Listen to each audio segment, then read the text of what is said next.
pour pouvoir décrire les propriétés des points significatifs et des transformations dans le cadre d'un cycle à compression de vapeur.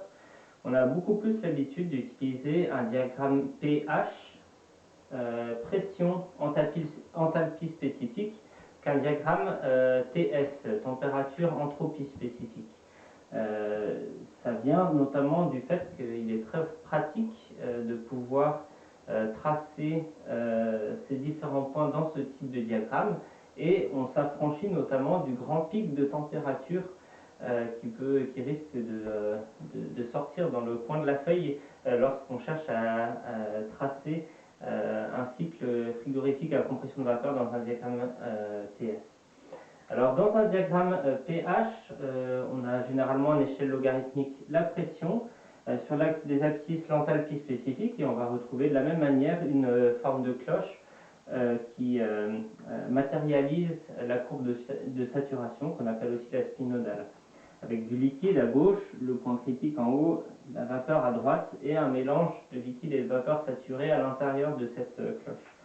Alors, pour pouvoir tracer le cycle dans ce diagramme, on va commencer par tracer les deux isobars caractéristiques correspondant respectivement à la basse pression et à la haute pression.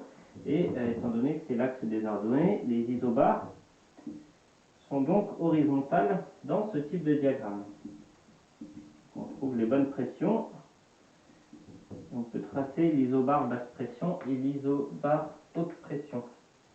Et donc, pour rappel, les isothermes correspondant ici aux températures de saturation de ces pressions ont la forme suivante. Pour l'isotherme de la température d'évaporation, c'est-à-dire celle qui correspond à la température de saturation de la basse pression, elle est verticale ici dans la zone liquide, horizontale et confondue à l'isobar pour un fluide pur dans la zone diphasique.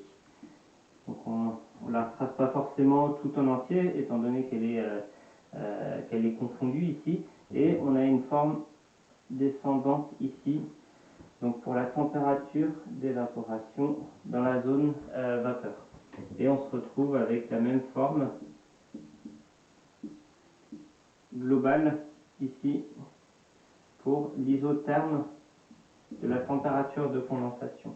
Alors si on trace nos différents points et nos transformations dans ce diagramme, le premier point correspondra au point A, l'entrée du compresseur à basse pression, et dans un cycle idéal de la vapeur saturée.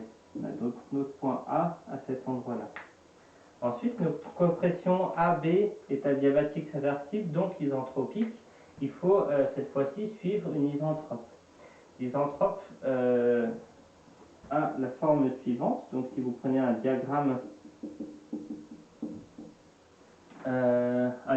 correspondant au fluide de travail que vous utilisez dans une machine, les isentropes sont généralement tracés, et on peut tracer ici l'entropie spécifique du point A. Et donc le point B se trouvera à la même entropie spécifique et à haute pression à l'intersection ici. Donc ça c'est le point B.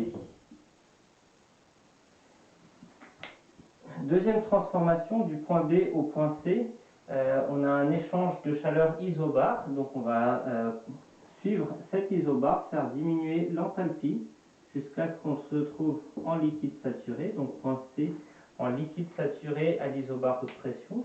Ensuite, de C à D, on a une détente isenthalpique à enthalpie spécifique constante. Alors là, c'est facile, hein, l'enthalpie spécifique.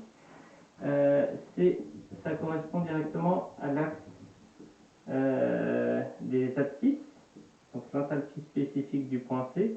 Et donc, on va descendre à la verticale du point C jusqu'au point D, qui lui va se retrouver sur l'isobar basse pression. Et enfin, dernière transformation, de D à A, on a l'évaporation totale du fluide à pression constante, qui correspond à la basse pression, depuis le point B jusqu'au point A. Et donc, dans ce diagramme, qu'on surnomme le diagramme du frigoriste, on peut représenter de manière relativement simple les différents points caractéristiques des états du fluide dans une telle machine.